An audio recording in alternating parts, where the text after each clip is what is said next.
Sublimation dito sa Odeon 2, nakapag-run po ako ng 53 meters last week. Nandito ang printer head. Ito naman ang capping. Head clean.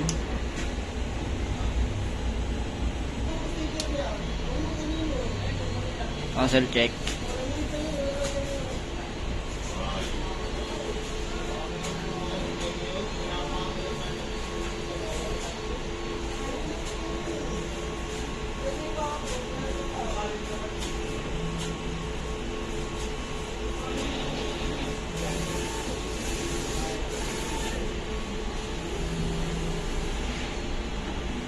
Ito ang ink system, nasa tama lang.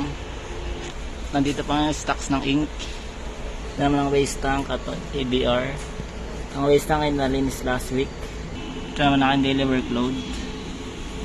Ito sa black, sa yellow, cyan, magenta,